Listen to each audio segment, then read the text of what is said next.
오늘도 귀한 찬양 진심으로 감사드립니다.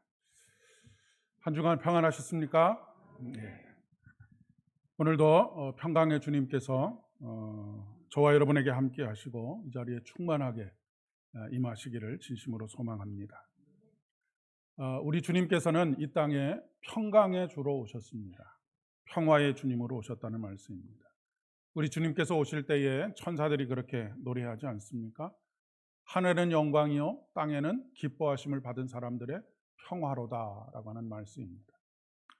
이 말을 거꾸로 이야기하면 예수님께서 이 땅에 오시기 전까지, 그러니까 우리가 예수님을 받아들이기 전까지, 하나님의 나라를 받아들이기 전까지 이 땅에는 진정한 의미에서의 평화가 없었다라고 하는 것을 말씀하시는 것이고, 그 하나님의 나라를 받아들이는 사람에게 평화가 임하게 된다라고 하는 것을 말씀하고 있습니다. 이것은 인간의 역사가 우리에게 증명해 주고 있습니다. 보통 기록된 역사, 역사로 기록된 그 인류의 역사를 한 3,500년 정도 그렇게 우리가 보는데, 이 3,500년 동안에 인류사에서 전쟁이 그쳤던 시기는 불과 268년에 불과합니다. 이것도 어떤 의미에서 보면 전쟁이 멈췄던 것이지 평화를 누렸다라고 그렇게 말할 수가 없는 그런 상황입니다. 지금 우리나라의 현실이 그러한 현실 아닙니까? 지난 6.25 전쟁이 끝나고 난 이후에 우리가 지금 평화로운 시기를 지내고 있다라고 생각하지만 실질적으로는 정전 상태에 있는 것입니다. 그러니까 전쟁이 잠시 멈춰 있는 상태에 있는 것이죠. 이 전쟁은 언제 다시 일어날지를 모르는 그런 상황 속에 있다는 것을 말씀하고 있습니다. 그리고 언제 전쟁이 일어나도 놀랍지 않은 그런 상황 속에, 마치 살얼음판을 걷는 것과 같은 그런 상황 속에 있다라고 그렇게 이야기할 수 있겠습니다. 역사적으로도 그렇지만 우리 개인의 삶도 이와 그렇게 크게 동떨어져 있지 않은 것을 우리가 알게 됩니다. 우리가 흔히 그런 말을 씁니다. 사는 것이 전쟁이다라고 하는 말을 하곤 하지 않습니까? 사실 우리 손에 총과 칼, 무기들만 들고 있지 않을 뿐이지 우리는 하루하루 사는 것이 전쟁터와 같다라고 하는 그런 표현들을 합니다. 그만큼 살고 먹고 사는 것이 그만큼 힘들다라고 하는 것을 말해주고 있는 것이죠. 특별히 우리 한국 사회는 여러 차례에 걸쳐서 말씀을 드리지만 세계 그 어떤 나라보다도 극한의 경쟁 사회입니다. 그러니까 극한의 경쟁 사회라고 하는 것은 끊임없이 누구와 이렇게 경쟁하고 투쟁하는 그런 그 삶을 살고 있다라고 하는 것을 말해주는 것이죠. 그 삶에, 경쟁하는 삶에 지쳐서 외국의 삶을 꿈꾸는 이 대한민국을 떠나는 젊은이들이 적지 않게 있습니다. 물론 외국에 간다고 해서 갑자기 삶이 풍요로워진다든지 여유로워지는 것은 아닙니다. 외국에서의 삶도 쉽지 않은 것이 사실인데, 그럼에도 불구하고 외국으로 떠나는 이 젊은 이들의 발걸음은 무엇 때문이냐면 이 경쟁에서 조금 벗어나 보고 싶다라고 하는 것입니다. 조금 힘들게 살아도, 조금 어렵게 살아도 이 무한 경쟁에서 무한 경쟁의 굴레에서 조금 벗어나고 싶다라고 하는 그런 생각을 가지고 있기 때문이 아닐까 싶습니다. 과연 우리가 이런 사회 속에서 그리스도인으로 산다는 것은 무엇일까? 그리고 책임 있는 그리스도인으로 살려면 어떻게 살아야 하는 것일까? 그저 우리가 예수를 믿고 마음의 평안을 얻고 그 안에서 우리들끼리 잘 먹고 사는 것, 그것이 참된 책임 있는 그리스도인의 삶이라고 할 수는 없을 것입니다. 오히려 평화가 깨어진 구체적인 삶의 현실, 삶의 자리에서 평화를 선포하고 평화를 이루어가는 삶을 살아가야 하는 것이죠. 그런데 참 안타깝게도 오히려 종교는, 그리고 기독교 신앙의 많은 역사는 평화를 만드는 것이기보다는 평화를 깨트리는 일들을 자주 해왔다라고 하는 것이 참 안타까움입니다. 그 대표적인 것들이 종교 전쟁이지. 인류의 거의 대부분의 전쟁들은 종교로 말미암는 전쟁들이 굉장히 많이 있습니다. 오늘 누가복음 본문에 보니까 두려움에 떨고 있는 제자들에게 나타나셔서 너에게 평강이 있을지어다라고 말씀하십니다. 너에게 평강이 있을지어다. 예수님께서 인사말을 건네셨구나라고 그렇게 생각하실 수도 있겠지만 하나님의 말씀, 예수님의 말씀은 곧 창조의 말씀입니다. 하나님께서 빛이 있으라라고 말씀하셨더니 그대로 되니라라고 말씀하지 않으셨습니까? 예수님께서 그들 가운데 찾아오셔서 너희에게 평강이 있을지어다라고 하시는 말씀은 그것은 그냥 단순히 우리 마음을 위로하고 지치고 있는 우리들의 마음 속에 평안을 가져다 주려고 하시는 말씀이 아니고 항상 우리가 기억해야 할 것은 하나님께서 우리에게 하시는 말씀을 우리의 삶의 현실이 된다라고 하는 것입니다. 그것이 바로 창조의 말씀입니다. 너에게 평강이 있을지어다라고 하는 말씀은 단순히 우리의 마음속에 위로와 평강을 축복하는 말씀이 아니고 그것이 삶의 현실이 되도록 하시는 능력의 말씀이다라고 하는 것을 항상 기억하셔야 한다는 말씀입니다. 지난 며칠 동안에 제자들에게 일어난 일들은 마치 폭풍우가 몰아치는 듯한 그런 일들이었습니다. 이 일로 인해서 모든 제자들은 망연자실해 있는 그런 상황입니다. 십자가에 달려 돌아가신 예수에 대한 이야기도 충격적인데 또 이어서 들려오는 예수 그리스도께서 부활하셨다는 이야기,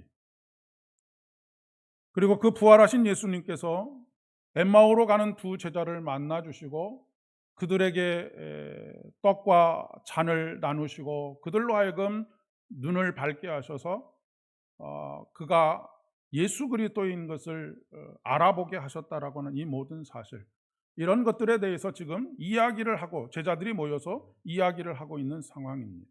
36절에 보니까 이 말을 할 때에 예수께서 친히 그들 가운데 서서 이르시되라고 하는 말씀으로 시작하고 있습니다. 이 말을 할 때에라고 하는 이 말이라고 하는 것이 바로 앞서서 언급해드렸던 말씀들입니다.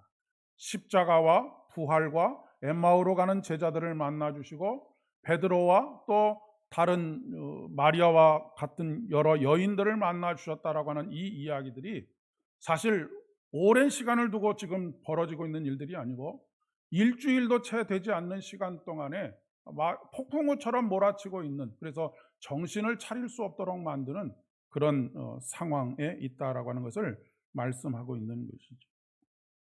이 모든 일들이 꿈만 같은 일이고 차라리 꿈이었으면 좋겠다라고 생각되는 그런 상황에 있는 것이죠. 그들 스스로도 믿어지지 않는 그런 상황입니다.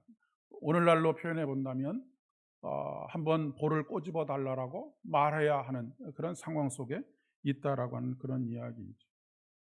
이런 상황 속에서 건네는 그저 일상적인 인사말, 위로의 말, 그런 것들은 사실은 우리의 삶에 구체적으로 아무런 도움이 되지 않습니다. 얼마 전에 아주 안타까운 일을 만나게 됐는데 아주 가깝게 지내는 목사님께서 암으로 한 4년 동안 지금 투병 중에 있는 그런 분이 있습니다. 그런 가운데도 목회의 삶을 계속해서 열심으로 지금 교회도 옮기는 그런 과정도 있고 많은 어려움 속에서도 잘 감당하고 있었는데 몇 주 전에 큰 아들이 갑자기 세상을 떠나게 되었습니다. 그런 가운데에서 그 사모님이 저에게 문상을 갔더니 저를 안고 그렇게 한참을 이야기를, 똑같은 말을 반복하는데 오빠 이제 어떻게 살아요? 나는 어떻게 살아요? 라고 그렇게 계속해서 이야기하는 것을 들을 수 있었습니다. 무엇으로 그 슬픔과 아픔과 고통을 위로할 수 있겠습니까? 그런데 중요한 것은 하나님의 말씀, 현실이 되는 하나님의 말씀. 오늘 그런 의미에서 너희에게 평강이 있을지어다 라고 말씀하시는 능력의 말씀, 창조의 말씀, 이 말씀, 우리의 삶에 평강이 현실이 되는 이 말씀이 우리를 통해서 고백되어지고 또 전해져야 하겠다라고 하는 그런 생각을 하게 됩니다. 기독교 신앙은 결코 영적인 위안이나 평안을 얻기 위한 그런 수단이 아닙니다. 얼마나 실제적인가를 본문의 사건을 통해서 우리에게 알려주고 계시는 것이죠. 제자들은 지금 자기들의 눈앞에 보이는 예수님을 영으로만 생각을 했습니다. 그래서 영이라고 하는 것은 실체가 없는 것을 말하는 것이죠. 그런 그들에게 예수님께서는 어찌하여 두려워하여 마음에 의심이 일어나느냐? 내 손과 발을 보고 나인 줄 알라. 또 나를 만져보라. 영은 살과 뼈가 없으되 너희 보는 바와 같이 나는 있느니라 라고 말씀하십니다. 우리의 부활의 소망은 단순히 우리의 영적인 문제가 아니라 우리의 삶의 현실과 관련되어 있는 문제다라고 하는 것을 말씀하고 있는 것입니다. 부활에 대한 소망은 그냥 우리가 가지고 위로를 받는 소망으로 끝나는 것이 아니라 우리의 삶을 구체적으로 변혁시키는 하나님의 능력이라고 하는 것을 말씀하고 있는 것이고, 그것은 우리의 삶의 실체라고 하는 것을 말씀하고 있는 것이죠. 그래서 히브리서 11장 1절의 말씀에 믿음은 바라는 것들의 실상이요 보지 못하는 것들의 증거다라고 말씀하고 있는 것입니다. 이 실체를 경험하는 것은 믿음을 통해서만 경험할 수 있다라고 하는 것을 말씀하고 있는 것이죠. 부활하신 예수를 믿는 것은 단순히 우리가 영적인 구원, 마음의 평안을 누리는 것으로 끝나는 것이 아니라고 하는 것입니다. 삶의 문제 속에서 우리를 일으키고 구원의 감격과 기쁨으로 우리를 춤추게 하고 하나님을 찬양하게 하고 하나님을 예배하게 하는 능력입니다. 그 대표적인 사건이 오늘 사도행전의 말씀이 아닐까 싶습니다. 이 사도행전에 바로 오늘 본문의 말씀 이전에 있었던 사건이 어떤 사건이냐면, 나면서부터 안전뱅이가 되었던 사람이 일어나 걷기도 하고 뛰기도 하며 성전에 들어가 하나님을 찬양하고 그분의 영광을 노래하게 되었다라고 하는 것을 우리에게 알려주고 있습니다. 우리는 성경의 이런 기적과 같은 사건들을 묵상하면 예수를 믿으면 이런 기적이 일어나는구나 라고 하는 정도로 끝날 때가 굉장히 많이 있지 않은가 싶습니다. 그런데 오늘 이어지는 오늘 본문의 말씀을 통해서 우리가 깨닫게 되는 것은, 안진뱅이를 일으킨 사건이 상징하는 것을 베드로가 풀어서 설명하고 있는데, 그 결론이 무엇이냐면 19절에 있는 말씀입니다. 너희가 회개하고 돌이켜 너희 죄 없이 함을 받으라. 이같이 하면 새롭게 되는 날이 주 앞으로부터 이를 것이다 라고 하시는 말씀입니다. 제가 누누이 기적과 표적은 다른 것이다 라고 하는 것을 말씀을 드렸죠. 기적은 세상에서 일어날 수 없는 일을 경험하는 것이 기적입니다. 근데 표적은 세상에서 일어날 수 없는 그 일들을 하시는 그분을 주목하는 것이 표적이라고 하는 것을 말씀을 드렸습니다. 안진뱅이가 일어나는 사건을 대부분의 사람들은 기적으로만 생각을 했습니다. 세상에서 일어날 수 없는 놀라운 일들이 일어났네 라고 하는 것입니다. 그런데 사도 베드로는 이 사건을 통해서 오늘 어떻게 우리에게 깨닫게 하시느냐면, 그 일을 이루게 하시는 하나님, 그 하나님께 집중하고 있는 것이죠. 성령을 통하여 표적으로 받아들인 사람들은 회개하기 시작하는 것입니다. 그 일을 이루신 하나님을 고백하게 되었기 때문에 그렇죠. 회개가 일어날 때 우리가 비로소 하나님과 화해하게 됩니다. 그리고 그분이 주시는 평안을 누리게 되는 것이죠. 그리고 그 평안이 단순히 마음의 위로로 그치는 것이 아니라 우리의 삶의 현실 속에서 구체화되어지는 것입니다. 비로소 전인격적인 평화를 경험하게 되는 것이죠. 그렇기 때문에 예수님께서는 이 평화는 세상이 주는 평화와는 전혀 다른 평화라고 하는 것을 말씀하고 계시는 것입니다. 세상이 주는 평화는 일시적인 것입니다. 앞서서 말씀드렸던 것처럼 세상이 주는 평화는 늘 살얼음판을 걷는 것과 같은 그런 평안입니다. 왜냐하면 언제 깨질지 모르기 때문이고, 또 많은 사람들, 거의 대부분의 사람들은 이미 깨어진 평화를 수도 없이 경험했던 그런 기억들을 가지고 있습니다. 예수님을 찾아온 니고데모에게 사람이 물과 성령으로 거듭나지 않고서는 하나님 나라에 들어갈 수 없다라고 말씀하셨습니다. 거듭난다라고 하는 것이 무엇이라고 말씀을 드렸습니까? 거듭난다라고 하는 것은 위로부터 난다라고 하는 것입니다. 세상에서는 발견할 수 없고 얻을 수 없는 것, 그것이 바로 위로부터 나는 것입니다. 그런데도 불구하고 인간은 끊임없이 세상의 평안과 기쁨을 구하지요. 거기서 깨어짐을 또 경험하게 됩니다. 언제 깨질지 모르는 평안, 그 평안에 두려움과 불안을 가지고 있는 것이죠. 이것을 교묘하게 이용하는 사람들이 주변에 참 많습니다. 두려움과 불안, 인간의 두려움과 불안을 증폭시켜서 자기의 이익을 도모하는 사람들입니다. 대표적인 사람들이 바로 이단들이 되겠고요. 그리고 또 정치인들, 아니면 어떤 그 물건을 팔아야 하는 사람들, 이런 사람들이 사용하는 방법이기도 합니다. 반면 시인은 시편 4편 7절과 8절에서 이렇게 고백하고 있습니다. 주께서 내 마음에 두신 기쁨은 그들의 곡식과 새 포도주가 풍성할 때보다 더하니이다. 내가 평안히 눕고 자기도 하리니 나를 안전히 살게 하시는 이는 오직 여호와시니라 라고 말씀하고 있습니다. 여러분, 나면서부터 안진뱅이 되었던 사람이 원했던 것이 무엇입니까? 말씀해 보니까 무엇을 얻을까 하여라고 그렇게 기록하고 있습니다. 그가 원하는 것이 무엇입니까? 조금 확대해 보면 새 포도주의 풍성함입니다. 그런 그를 베드로는 예수의 이름으로 일으켜 세웠습니다. 우리는 무엇을 날마다 원하면서 살고 있는 것일까요? 안진뱅이는 자기를 붙잡아 일으켜 세우는 베드로에게 내가 계속해서 여기 앉아 있는 것이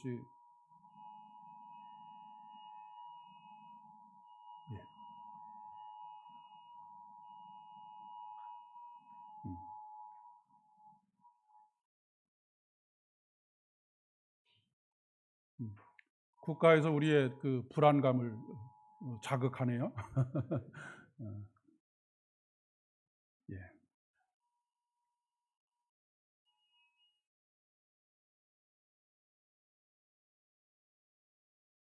여러분에게 평화가 있기를.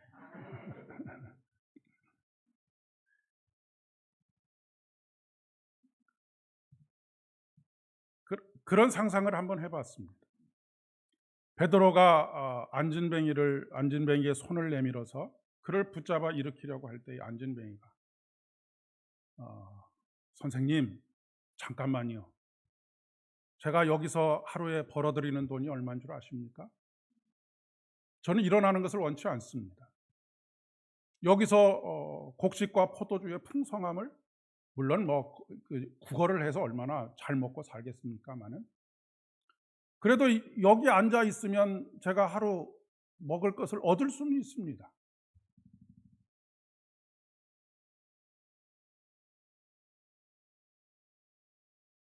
평생을 안진뱅이로 먹을 것을 얻어 먹고 사는 것과 발과 발목에 힘을 얻어 뛰기도 하고 걷기도 하며 하나님을 찬양하는 삶, 여러분이라면 어떤 삶을 선택하시겠습니까?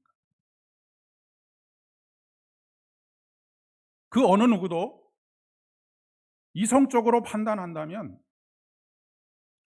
평생을 안진뱅이로 구걸하면서 먹을 것을 원하는, 그것을 누군가가 채워주는 그런 삶을 살기는 원치 않을 것입니다.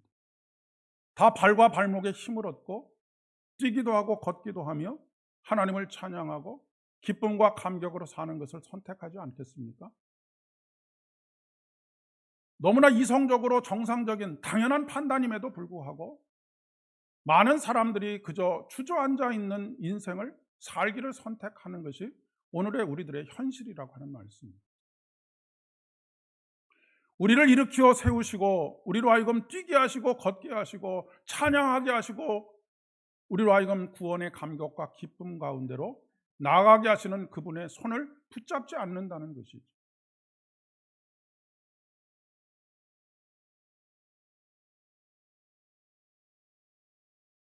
우리가 어떻게 살아야 하겠는가?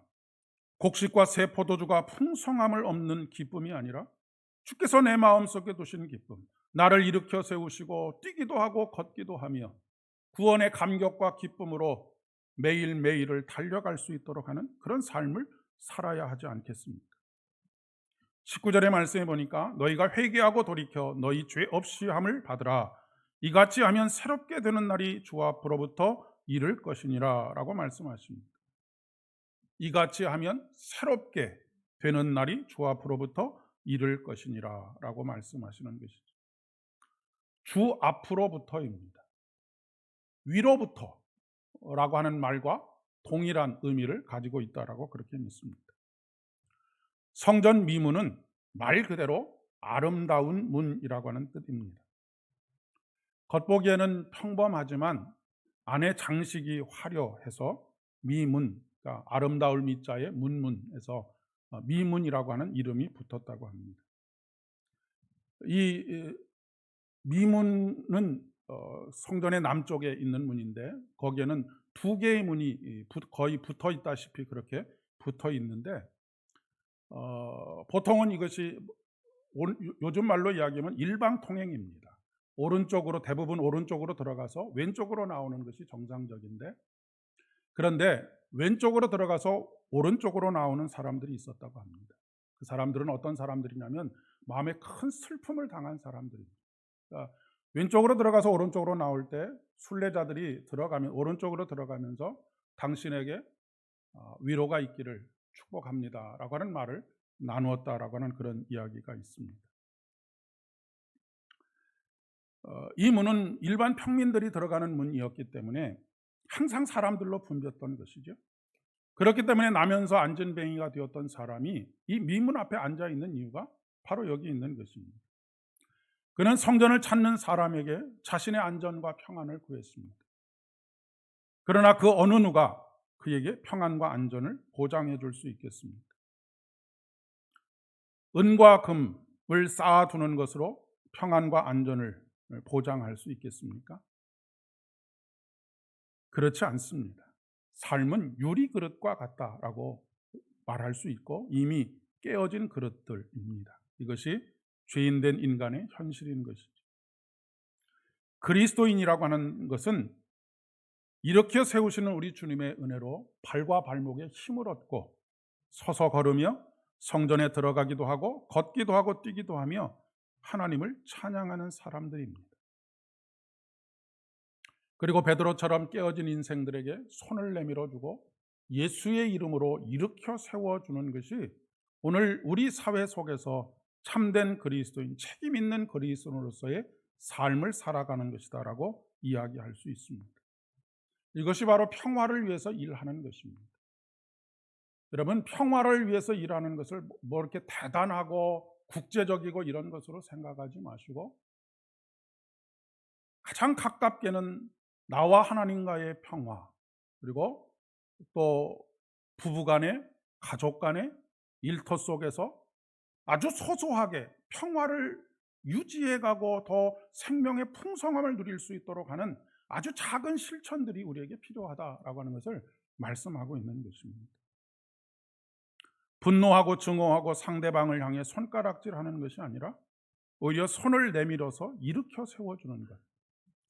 이번 한 주간의 삶이, 저와 여러분의 삶이 누군가에게 손을 내밀어주는 평안의 손길 되어지기를 바랍니다. 그리고 예수 그리스도의 능력으로 그를 일으켜 세우는 그런 은혜가 있기를 바라고, 그런 말미암아서 함께 성전에서 하나님께서 함께 하시고 현존하시는 모든 삶의 자리에서 어깨동무하고 마치 성삼위 하나님께서 어깨동무를 하시고 춤을 추시는 것처럼 우리들도 함께 춤추고 구원의 감격을 노래하는 복된 삶이 되어질 수 있기를 진심으로 축복합니다.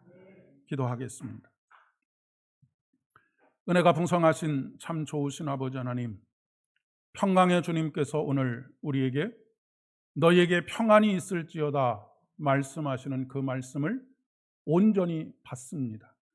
하나님, 단지 우리의 마음속의 위로와 평안이 아니라 우리의 삶의 구체적인 평화의 이야기들로 현실적으로 구체화해 갈 수 있는 우리들의 믿음이 되어질 수 있도록 은혜를 더하여 주시옵소서. 우리를 일으켜 세우시고 춤추게 하시는 하나님과 더불어 우리들 또한 누군가에게 손을 내밀어주고 붙잡아 일으켜줌으로 함께 춤추는 아름다운 믿음의 공동체, 아름다운 대한민국을, 아름다운 세계를 만들어갈 수 있는 우리들 되어줄 수 있도록 은혜를 더하여 주시옵소서. 예수님의 이름으로 기도드립니다. 아멘.